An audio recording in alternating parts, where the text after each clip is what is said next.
নমস্কাৰ। বদলি, পদোন্নতি, জ্যেষ্ঠতা আৰু বিভাগীয় অন্যান্য কামৰ বাবে মন্ত্ৰী বিধায়কলৈ আবেদন কৰিলে এতিয়াৰে পৰা সন্মুখীন হ'ব লাগিব বিভাগীয় শাস্তিৰ। এই ক্ষেত্ৰত কঠোৰ স্থিতি লৈছে স্কুল শিক্ষা বিভাগে। এই ক্ষেত্ৰত এক নিৰ্দেশনা ইতিমধ্যে প্ৰকাশ পাইছে। নিৰ্দেশনাটি আপোনালোকে মোৰ স্ক্ৰীনত দেখা পাই আছে। এই নিৰ্দেশনাটিত উল্লেখ কৰা মূল কথাখিনি হ'ল যে পদোন্নতি, বদলি আদি বিচাৰি এতিয়াৰে পৰা শিক্ষক কৰ্মচাৰীয়ে মন্ত্ৰী বিধায়কলৈ আবেদন লিখিব নোৱাৰিব। বিভাগীয় বিষয়ত ঊৰ্ধ্বতন কৰ্তৃপক্ষৰ পৰিৱৰ্তে পোনপটীয়াকৈ বিধায়ক, মন্ত্ৰী বা মুখ্যমন্ত্ৰীলৈ আবেদন পত্ৰ লিখিলে সংশ্লিষ্ট শিক্ষক কৰ্মচাৰীয়ে বিভাগীয় শাস্তিৰ সন্মুখীন হ'ব লাগিব। ৰাজ্যৰ শিক্ষক কৰ্মচাৰীলৈ এক কঠোৰ সকীয়নি প্ৰদান কৰিছে মাধ্যমিক শিক্ষাৰ সঞ্চালক মমতা হোজাই মেডামে।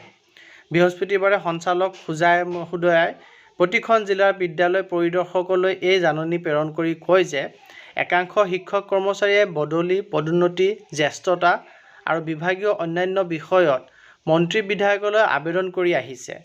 আনকি এনে প্ৰত্যক্ষ আবেদন মুখ্যমন্ত্ৰীলৈকো কৰিছে। বিভাগীয় একোটা বিষয় ঊৰ্ধ্বতন কৰ্তৃপক্ষক অৱগত নকৰাকৈ পোনপটীয়াকৈ প্ৰেৰণ কৰাত সঞ্চালকালয়ে প্ৰতিদিনে মন্ত্ৰী বিধায়কৰ চুপাৰিচ লাভ কৰিবলগীয়া হৈছে। নিজৰ ইমিডিয়েট ছুপিৰিয়ৰলৈ আবেদন নকৰি মন্ত্ৰী বিধায়কলৈ আবেদন কৰাটো গভৰ্ণমেণ্ট ছাৰ্ভেণ্টছ কণ্ডাক্ট ৰুলছ ভংগ কৰা বুজায়, যাৰ বাবে ৰাজ্য চৰকাৰৰ পাৰ্চনেল বিভাগৰ 1984 চনৰ 10 ডিচেম্বৰত জাৰি কৰা এক অফিচ মেমৰেণ্ডামৰ ভিত্তিত এতিয়াৰে পৰা বদলি, পদোন্নতি আদি বিচাৰি মন্ত্ৰী বিধায়কলৈ আবেদন লিখা শিক্ষক কৰ্মচাৰীয়ে বিভাগীয় শাস্তিৰ সন্মুখীন হ'ব লাগিব। বিভাগীয় বিষয় বিভাগৰ ঊৰ্ধ্বতন কৰ্তৃপক্ষলৈ প্ৰেৰণ কৰাৰ বাবে নিৰ্দেশ দিছে সঞ্চালকালয়ে।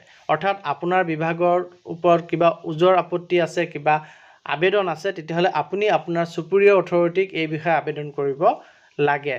তাৰ জেগাত আপুনি কোনো মন্ত্ৰী MLA লৈ এই আবেদন কৰাটো উচিত নহয় আৰু ই সম্পূৰ্ণৰূপে গভৰ্ণমেণ্ট ছাৰ্ভেণ্টছ কণ্ডাক্ট ৰুলছ ভংগ কৰিছে বুলি এই পত্ৰটিত উল্লেখ কৰিছে আৰু এই ক্ষেত্ৰত আপুনি বিভাগীয় শাস্তিৰ যোগ্য হৈ উঠিব। গতিকে এতিয়াৰ পৰা সাৱধান হ'ব হ'ল। বদলি, জ্যেষ্ঠতা বা অন্য কোনো কাৰণতে বিভাগীয় কাৰণত আমি মন্ত্ৰী বিধায়কৰ ওচৰলৈ যোৱাৰ সলনি বিভাগীয় বিষয়াৰ ওচৰলৈ যাব লাগিব। ধন্যবাদ।